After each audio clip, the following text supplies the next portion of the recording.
Salam, hər vaxtınız xeyir. Növbəti videomuza xoş gəlmisiniz. İnşallah bu videoda Mmap haqqında danışacağıq. Mmap ümumi nədir, nə üçün istifadə olunur, burada hansı skriptlər var ki, siz bunu fundamental səviyyədə bilməlisiniz. Daha sonra isə müəyyən qədər praktikasına da göz gəzdirməyə çalışacağıq. Bundan sonraki dərslərdə biz artıq CTF-lər üzərində Mmap'in detallı şəkildə istifadəsini görəcəyik. Sadəcə bu dərs ümumi olaraq Mmap nədir və fundamental komand nələrdir, buna üstünlük verəcəyik, belə deyim. Yəni Mmap sadəcə bizim bugün keçəcəklərimizlə təbii ki, yekunlaşmır. Mmap çox geniş bir tooldur. İnşallah birazdan belə deyim, irəliləyən dəqiqələrdə bunun haqqında tanış olacaqsınız. Deməli, ümumi olaraq Mmap nədir? Gəlin bunun haqqında danışaq. Mmap açıq mənbəli, şəbəkə skanlaması və təhlükəsizlik auditi üçün istifadə olunan bir vasitədir. Biz bunu harda istifadə edə bilərik? Məsələn, deyək bizə bir IP verilibdir. Həmin IP-nin üzərində hansısa bir server var. Biz Mmap-dan istifadə edərək həmin serverin üzərində hansı portların açıq olduğunu, hansı servislərin olunduğunu, eyni şəkildə bu servislərin versiyalarıdır və hədəfin əməliyyat sistemidir və buna bənzər bir çox məlumatlar əldə edə bilərik. Sadəcə spesifik hədəfdən də söhbət getmir burada, belə deyim. Yəni siz bir subnetə də eyni şəkildə scan ata bilərsiniz və ümumi subnetdə olan bütün cihazlar haqqında məlumat əldə edə bilərsiniz. Yəni Mmap əslində bizim enumeration mərhələsində gördüyümüz və ən çox istifadə olunan, ən çox yararlı olan toollardan biridir, belə deyim. Qeyd elədik, biz burada nələri öyrənə bilərik? Şəbəkədə aktiv hostları öyrənə bilərik. Hansı ki, müəyyən bir subnet verilibdir, bizdən aktiv hostları soruşur. Bu tip sualları siz CH-də və EJPT imtahanlarda rast gəlirsiniz. Hostlar soruşur, məsələn, Mmap-dan biz bunu öyrənə bilərik.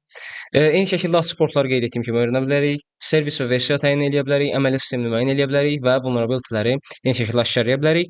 Vulnerability-ləri aşkarlamaq üçün də Mmap-in xüsusi bir scripting engine var, hansı ki, Mmap NSA gedir. Mmap scripting engine bundan istifadə edərək də biz vulnerability-ləri eyni şəkildə aşkarlaya bilərik. Mmap-in ümumi yazılış qaydası nədir? Yəni sintaksisi nədir? İlk olaraq Mmap yazırıq. Baxın belə network mapper deməkdir. Daha sonra bizim bu qismimizdə parametrlər gəlir. Burada bizim olur parametrlərimiz. Təbii ki, mötərizə içində yazılmır. Burada bir neçə parametr ola bilər. Ondan sonra isə bizim hədəfimiz gəlir. Məsələn, ola bilər 192 168 1.1. Məsələn, belə bir hədəf verə bilərsiniz və yaxud başqa bir hədəf də eyni şəkildə verə bilərsiniz. Yəni əslində bizim parametrimiz, ümumi sintaksimiz belə deyim, bundan ibarətdir. Təbii ki, daha irəli səviyyələrdə qeyd etdiyimiz kimi NSA-dən istifadə edərək də biz Mmap-in digər komandlarından da detallı şəkildə istifadə edə bilərik. Mmap-i bizim əlavə olaraq quraşdırmamıza təbii ki, ehtiyac yoxdur. Kali Linux istifadə edirsinizsə, Kali Linux-un üzərində Mmap quraşdırılmış halda gəlir. Deməli, keçək, biz ilk skanımızdan başlayaq. Mmap-dən müxtəlif skan növləri mövcuddur. Baxın, məsələn, bizə bir subnet verilib. Həmin subnetdə olan cihazların hansının online olduğunu, yəni hansının run olunduğunu öyrənməyimizi soruşursa bizdən, biz burada SM parametrindən istifadə eləyəcəyik. Necə yazılır? Məsələn, mmap deyirəm. İlk olaraq gəlin belə eləyək. If config yazaq mən IP-mi öyrənmək istəyirəm. Baxın, mən 100.160 almışam. Gəlin belə eləyək. Mmap SM verirəm. 192 168 100.0/24 deyək, biz 100 subnetində olduğumuz üçün. Beləcə bizdə hal-hazırda bu subnetin daxilində nə qədər host aktivdir, nə qədər host belə deyim, bir cihaza sahibdirsə, onu göstərmiş olur. Baxın, gördüyünüz kimi burada bütün cihazları və onların IP-lərini bizə göstərmiş oldu. Məsələn, burada serverləri görə bilərsiniz eyni şəkildə. Burada şəbəkə avadanlıqlarını görə bilərsiniz. Switchləri görə bilərsiniz. Ya bu bizim şəbəkədə olan ümumi cihazların siyahısıdır. Ya daha sonraki mərhələlərdə mən bunları spesifik olaraq hansısa bir skana həyata keçirə bilərəm. Məsələn, bayaq indi nümunədən gördünüz, SM parametri vasitəsilə biz şəbəkədə ümumi aktiv olan cihazların siyahısını öyrənmək üçün istifadə eləyirik. Daha sonra SYN-scan var, SS vasitəsilə yazılır. Bu nə üçündür? Bu ən populyar scan növlərindən biridir. Burada TCP həndshake tamamlanmır. Ona görə də daha sürətli və daha az səs-küylüdür. Burada nəyi nəzərdə tuturuq? Baxın, bildiyiniz kimi TCP həndshake nə idi? Sign, sign-ack, ack. Hansı ki, TCP məlumatı göndərən zaman bu doğrulama və bu belə deyim, prosesdən keçirdi. Lakin bu prosesdən keçən zaman və yaxud biz TCP scan atan zaman təbii ki, bu hədəf kommüterin loqlarında, hədəf sistemdə bir səs-küy yaradır, bir anomaliya yaradır və bu rahatlıqla detekt oluna bilir. Təbii ki, biz bir scan atırıqsa istəmərik o detekt olunsun. Çünki detekt olunduğu halda bizim atakımız bloklana bilər, IP-miz ümumiyyətlə blacklist alına bilər və bizim üzumumuz yarımçıq qala bilər. Ona görə məsələn SS parametrindən daha çox istifadə olunduğunu görə bilərsiniz. Burada bu şəkildə yazılır. S yazıram. Daha sonra mən Mmap-in özünün skanlara icazə verməyi üçün, belə deyim, əslində praktika eləyə bilməyiniz üçün bir URL var. Ona mən sorğu göndərmək istəyirəm. mmap.org yazdım. Məsələn, mən sizin skanın hal-hazırda həyata keçirmiş olurum. İndi birazdan görəcəyik biz eyni şəkildə TCP Connect skanı. TCP Connect skan isə tamamilə TCP əlaqəsi qurur. Root icazəsi olmadıqda istifadə olunur, analoglarda daha çox iz qoyur. Yəni TCP skan əslində detekt olunmağı daha rahat. Baxın biz indi scanme.mmap.org-u gördük. Burada bu arada görmüş olduğunuz ki, həm URL yaza bilərik, eyni şəkildə həm də birbaşa IP-ni yaza bilərik. URL qəbul eləmirsə, ping ataraq həmin URL-in IP adresini öyrənib yenə ona da mmap ata bilərsiniz. Gördüyünüz kimi bu portlar açıqdır. Mən daha sonra bunları spesifik olaraq port skan eləyə bilərəm. İndi oralara toxunmuram, birazdan onda detallı şəkildə görəcəyik. TCP skan da yenə eyni şəkildə baş verir. Baxın, S, T şəklində yazılır. Burada da dəyişən bir şey olmur. Əslində TCP ilə TCP üzərindən belə deyim, bu proses baş verir və eyni şəkildə dedik ki, hədəf sistemdə biraz səs-küy yaradır nisbətən və bunun üstünlərindən biri də nədir ki, bu belə deyim, TCP-dən istifadə edən servislərin versiyalar haqqında, belə deyim, portlar haqqında bizə məlumat verir. Gördüyünüz kimi burada spesifik TCP haqqında məlumat verdi. Eyni şəkildə UDP skanımız da var. Bu isə UDP ilə işləyən servislər haqqında bizə məlumat verir. Məsələn, SU yazıram, scanme.org yazıram. Qeyd etdiyimiz kimi UDP ilə işləyən hansı ki DNS, SNMP, DSCP kimi xidmətlər haqqında bizə burada məlumat verir. Lakin biz təbii ki skan atan zaman ümumi bir skan verəcəyik, hansı ki birazdan siz o parametri görəcəksiniz. Yəni biz spesifik olaraq UDP portlarını görmək istəmirik. Ümumiyyətlə şəbəkədə hansı servislər var, hansı protokollar var, onları görmək istəyirik. Ona görə SU-dan əslində çox da istifadə eləmirik. Deməli bizim indi köməkçi bir parametrimiz var. Bunu dayandıra bilərik, çox əhəmiyyəti yoxdur. Köməkçi parametrimiz nədir? Hansı ki SV parametridir. SV parametri nə işə yarayır? Qarşı hədəfdə olan, hədəf kompüterdə olan servislər haqqında sadəcə məlumat vermir, eyni şəkildə onların versiyası haqqında da məlumat verir. Baxın, siz bunları da öyrənməyiniz, əzbərləməyiniz nisbətən yaxşı olar. Kiber təhlükəsizlikdə əslində çox şey əzbərçi deyil, amma şəbəkə qismində bunları mütləq şəkildə əzbərləməlisiniz ki, növbəti mərhələlərdə işinizə yarasın. Baxın, məsələn, 22-ci port SSH ifadə eləyir, SSH servisinin 80-ci port arxada bir HTTP olduğunu ifadə eləyir. Məsələn, burada eyni şəkildə 9929 nömrəli bir port var. Nping Echo ifadə eləyir. Bu da Elite adlı bir servisi ifadə edir məsələn. Lakin biz bunlar haqqında detallı məlumat əldə etməmişik. Məsələn, SSH-ın deyək köhnə bir versiyasından, sekure olmayan bir versiyasını istifadə edirsə, biz bunu SV vasitəsilə öyrənirik. Hansı ki, gəlin bunu birbaşa eyni şəkildə yoxlayaq. Bu arada indidən də bunu deyim ki, birazdan bu hissəyə də detallı şəkildə toxunacağıq. Sadəcə indidən xatırlatmaq istəyirəm. mmap-də siz ümumiyyətlə heç bir portlarla bağlı parametr vermədiyiniz zaman ən çox istifadə olunan 1000 ədəd portu skan eləyir. Məsələn, SSH, FTP və yaxud buna bənzər ən çox istifadə olunan 1000 ədəd portu skan eləyir. Və nəzərinizdə olsun ki, bizim ümumiyyətlə bildiyimiz 65535 dənə servis port var. Deməli, bu da nəzərinizdə olsun. Məsələn, digər parametrlər var ki, hansı ki parametrlər vasitəsilə biz skan edilə biləcək portların sayını azalda bilərik və yaxud artıra bilərik. Onu da birazdan detallı şəkildə görəcəksiniz. Skanımızın nəticəsinə baxaq. Baxın, SV verdik. Hal-hazırda SSH-dan, SSH servisində OpenSSH 6.6.1 P1 versiyasının istifadə edildiyini görürük. Eyni şəkildə serverində Apache server olduğunu və buradan da versiyasını görmüş oluruq. Hansı ki biz daha sonraki mərhələlərdə bunun haqqında araşdırma eləyib, əgər spesifik olaraq bu serverdən, bu server versiyasında belə deyim, bir vulnerability varsa, daha sonraki mərhələlərdə biz bunu hücum üçün də istifadə edə bilərik. Eyni şəkildə versiyadan sonra əməliyyat sistemi təyini də var. Əməliyyat sistemi təyinini biz o parametri vasitəsilə həyata keçiririk.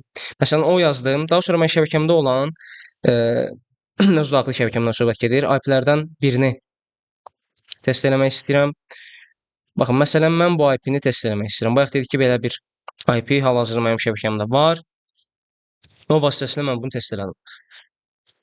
Yəni, əməliyyat sisteminin hansı olduğunu, belə deyim, öyrənməyə çalışıram. Aha. Yəni, buradan bir əslində əməliyyat sistemi ala bilmədi. Bəzən olur ki, ümumiyyətlə mmap-də o parametri, əməliyyat sistemini, belə deyim, enumerate eləmək üçün istifadə etdiyimiz parametr %100 düzgün nəticə verəcək deyə bir şey yoxdur. Bəzən olur, səhv nəticə də verə bilir. Gəlin onun yerinə daha dəqiq bir host haqqında məlumat əldə etməyə çalışaq. Baxın, burada bizim bir switchimiz var. Gəlin buna yoxlayaq birbaşa. Yuxarı gəldim. Yapışdırdım. Gəlin indi burada OS skanı həyata keçirək, görək nə məlumat alır. Aha, gördüyünüz kimi Linuxdan istifadə elədiyini görürük. SSH, HTTP və HTTPS-in açıq olduğunu görürük. Bəli, yəni buradan da əməliyyat sistemi haqqında müəyyən qədər məlumat əldə etmiş olduq. Sonra bizim gəlir aqressiv skanımız. Aqressiv skan nədir? Əslində praktika eləyən zaman, STF-lər işləyən zaman biz çox zaman aqressiv skandan istifadə eləyirik. Səbəb nədir? Aqressiv skan öz daxilində 3 müxtəlif parametri tutur. Bura qeyd eləyəcəm indi. 1 SV versiya skan eləyir. Bir əməliyyat sistemi skan eləyir, bir də skript skan eləyir. Yəni bu A parametri bu üçünə bərabərdir. Yəni siz bunu ayrı-ayrı yazmaqdansa elə birbaşa A parametrini verirsiniz və bu üç proses həyata keçirilmiş olur. Söhbət nədən gedir? Versiya skanını siz artıq bilirsiniz, əməliyyat sistemi skanını bilirsiniz. Skript skan nədir? MF-in öz daxilində olan bəzi skriptlər var ki, spesifik portlar, servislər üzərində daha geniş məlumat əldə etmək üçün istifadə edirik biz bunları.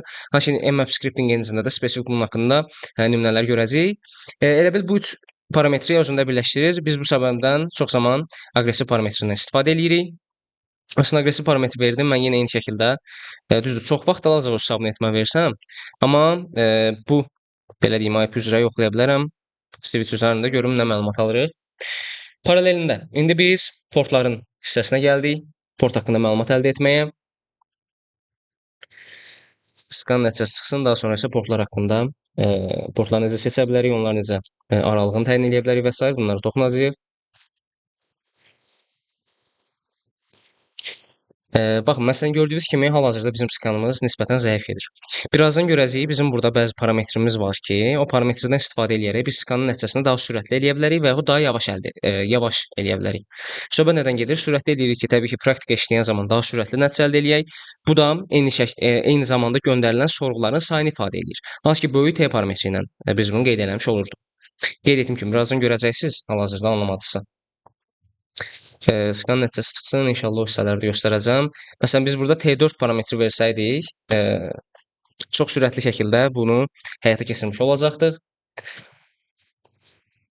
Lakin hal-hazırda bunu eləmədik. Və bir də qeyd edeyim ki, burada məsələn, bilmirəm, birazdan görüm bunu qeyd eləmişəm yoxsa yox.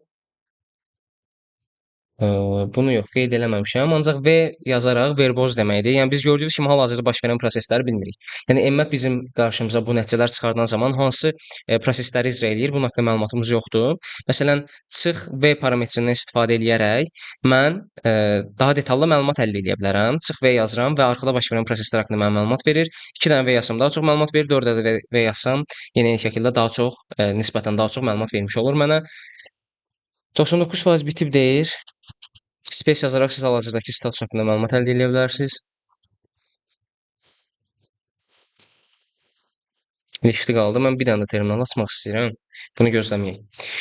Dedik ki, biz portları təyin edə bilirik. Baxın, portları təyin eləmək P parametri vasitəsilə həyata keçirilir. Məsələn, biz bayaq scanme orgu, mfscanme.org-u belə deyim, skan etməyə çalışdıq. Yəni o komandı kopyalayaq.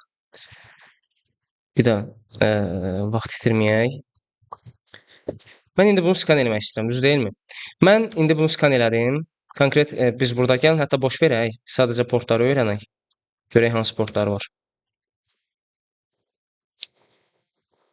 Mən digər prosesi daha da sürətli hala gətirmək istəyirəmsə və yaxud şübhələnirəmsə ki, spesifik olaraq bu portlar üzərində bir boşluq var, o zaman mən məsələn deyə bilərəm ki, sırf 22, 25 və məsələn 9929-cu portları skan elə. Məsələn, SV versiya skan elə deyə bilərəm, nə bilim, əlavə olaraq skript skan elə deyə bilərəm. Yəni mən belə eləyən zaman sırf 22, 25 və 9929-cu portları hədəfə almış oluram. Bu da qeyd etdiyimiz kimi prosesi daha sürətli etmək üçün nəzərdə tutulmuş bir belə deyim addımdır. Görək skanımızın nəticəsi çıxdımı? Bəli, hal-hazırda nəticə çıxdı. Biz burada nə etdik? Aqressiv skan verdik. Aqressiv skan nəticəsi olaraq da bizim burada skript skanımız da həyata keçirilib, versiya skanımız da həyata keçirilib. Biz bundan əvvəlki belə deyim nəticəyə əsasən daha detallı məlumat əldə etmiş olduq. Məsələn, burada 443-cü port haqqında da detallı məlumat əldə edirik.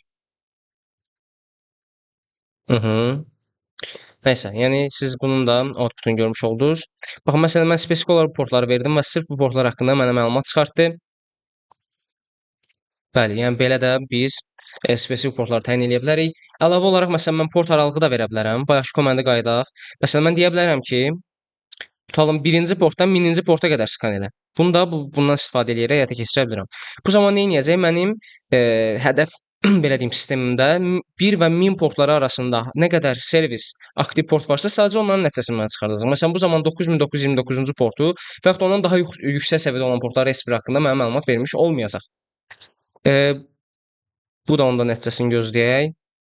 Baxın, gördüyünüz kimi sadəcə 22, 25 və 80-ci porta qədər verdi. 1000-ci porta qədər başqa heç bir port aktiv deyil. Ona görə bunun haqqında məlumat vermədi. Bunu bağlaya bilərik. Aha. Əlavə olaraq biz qeyd etdik ki, bayaq ümumi olaraq 65535 ədəd port var. Biz bunların hər birini skan eləmək istəyiriksə, bu parametrdən istifadə edə bilərik. Belə yazan zaman nə edirik? Yəni sol tərəfi də 0-dır, minimumdur belə deyim. Yəni siz bununla eyni düşünə bilərsiniz. Biz bunun sol tərəfində 1 yazırıq, sağ tərəfində 1000 yazırıq. Düz deyilmi? Yəni 1-dən başla 1000-ə kimi get. Burada isə hər tərəfini boş buraxmışıq. Belə düşünə bilərsiniz. Hansı ki minimumdan başla maksimuma qədər get. Bu da 65535 portu özündə əhatə eləyir. Daha sonra mən bura məsələn bir IP yaza bilərəm. 192.168 1 deyildi bizdə subnet 100 idi. Yəni 100.1 yaza bilərəm. Artıq 65535 portun hər birini skan eləyəcək. Bunu nə üçün istifadə eləyirik? Biz bayaq qeyd etdik ki, MAP-i biz boş şəkildə run eləyəndə ən çox istifadə olunan 1000 dənə portu skan eləyir. 1000 dənə portu skan eləyəndə də burada məsələn SSH normalda biz 22-ci portu görməyə öyrəşmişik. Ancaq bəzən ola bilər ki, SSH-ı başqa cür konfigurasiya edirlər və bu öyrəşilməmiş bir portda run olunur, belə deyim. Məsələn, bu skan vasitəsilə biz defaultda və yaxud öyrəşilməmiş bir port nömrəsində run olunan bir servis haqqında da məlumat əldə edə bilərik. Amma təbii ki, digər skana nisbətən daha gec olur. Məsələn, spesifik olaraq biz bu skanı elədik. Məsələn, gördük ki, 8 dənə ümumi bir servis var hal-hazırda hücum elədiyimiz sistemdə və daha sonra biz gördüyünüz üzrə, məsələn, belə onları spesify eləyib, yəni konkret bunları skan atmaq istədiyimizi deyib hücum eləyə bilərik. Yoxsa əks təqdirdə biz düşünün, bu parametr ilə birlikdə aqressiv skan parametrini versək, prosesin hər birinə 65535 port belə deyim, üzərində test etməyə çalışacaq və bu da saatlardan vaxt ala bilər. Ona görə belə yazmırıq. Daha sonra sürət parametrlərinə də toxunmaq istəyirəm. Hə, bir də ondan öncəsində burada bizim bir F parametrimiz də var. Bu fast scan-dir. Fast scan nədir? Fast scan isə ən çox istifadə olunan 100 portu skan eləmək üçün. Deməli, defaultdan 1000 portu skan eləyir. Hansı ki, heç bir parametr verməsək, P parametri ilə biz aralığı və yaxud ümumi bütün portlara hücum eləmək istədiyimizi qeyd edə bilərik. F parametri vasitəsilə də fast scan veririk, hansı ki, bu zamanda 100 dənədən çox istifadə olunan port scan olunmuş olur. Sürət haqqında da danışaq. Bizim burada bir gördüyünüz kimi SPSC var. Mən məsələn bunun sürətini T4 təyin edə bilərəm. T0-dan başlayır T5-ə qədər gedir. T5 ən sürətlisidir. Lakin nə qədər sürətli olsa, detekt olunma riski də bir o qədər artmış olur. Təbii ki, bunu da unutmayın. Məsələn, T5 verən zaman paralel şəkildə 5 dənə sorğu gedir. T0-da isə T0-ın əslində müddəti dəhşət çox uzundur. Yəni elə skanlar var ki, illərlə çəkə bilər. Lakin təbii ki, daha aşağı T səviyyələri ilə verdikdə bunun detekt olunma riskində eyni şəkildə aşağı çəkmiş oluruq. Ona görə siz burada məsələn defaultda da nə olur? Məsələn siz sürətlə bağlı heç bir şey verməyəndə səhv etmirəmsə T3 səviyyəsində öz run eləyir orta sürətdə. Və biz buradan da özümüz sürət təyin edə bilərik. Daha sürətli olmağını istəyirsə, T4 yazmağımız məsləhət görülür. Məsələn, gəlin test eləyək. Məsələn, T5 ilə test eləyək. Görək bizi birbaşa bloklamasalar, daha sürətli nəticə aldığımızı görə bilərsiniz. Bunu da gözləyək. Paraleldə indi belə deyim. Deyək siz bir pentest həyata keçirirsiniz. Bu pentest həyata keçirən zaman gördüyünüz kimi daha sürətli şəkildə nəticəni əldə elədik. Bu pentesti həyata keçirən zaman təbii ki, hər dəfə mmap belə deyim, atmağınıza ehtiyac yoxdur. Hər dəfə hansısa bir port haqqında məlumat əldə etməyinizə ehtiyac yoxdur. Və yaxud hər dəfə burada başqa bir terminal saxlayıb bura gəlməyinizə, onun haqqında məlumat əldə etməyinizə ehtiyac yoxdur. Və report mərhələsində də deyək, hər bir şey qurtarmısınız, artıq vulnerability tapmısınız, bir report hazırlayırsınız. Bu zaman siz təzədən mmap atmağınıza ehtiyac yoxdur. Bunu necə edə bilərsiniz? Siz mmap nəticəsini bir fayl kimi save edə bilərsiniz. Hansı ki, daha sonra biz onun içindən spesifik məlumatı grep əmri vasitəsilə əldə edə bilirik. Məsələn, deyək, mmap atmışıq, SSH-la bağlı bizim bir hücumumuz var, bir cəhdimiz var, həyata keçirməyə çalışırıq. Mən məsələn grep əmrini istifadə edərək həmin faylın içində sırf SSH-la bağlı məlumatları çəkə bilərəm. Burada nəticələri necə fayla yaza bilərik? Onlara toxunaq. Burada 4 cür, 3 cür əslində fayl var. Məsələn, burada o, N vasitəsi ilə o yazırıq, kiçik odur, böyük o deyil, nəzərinizdə olsun. Sonra N yazırıq. Məsələn, nəticə.txt. Bu normal formatdır. Yəni normal tekst formatıdır. ON-lə biz bunu çox zaman qeyd edirik. Daha sonra isə mən skan atmaq istədiyim hədəfi yazıram. Burada başqa parametrləri təbii ki, yaza bilərəm və ON-i biz sətrin sonunda da yaza bilərik. Deyə bu nə qədər parametr var? Məsələn, map, nə bilim, parametrlər vermisiniz. Belə-belə parametrlər vermisiniz, sonra IP-ni vermisiniz. Ən sonda isə biz yenə ON yaza bilərik. Bunun harda yerləşdiyinin çox bir fərqi yoxdur. Sonra OX var, XML faylı kimi. Təbii ki, bu zamanda qeyd eləyir. Məsələn, map balaca o, böyük X, XML faylı kimi qeyd eləyir. Sonra OG var. Əslində bizim qrep eləyə biləcəyimiz və yaxud daha rahat qrep etdiyimiz format bu formatda spesifik olaraq.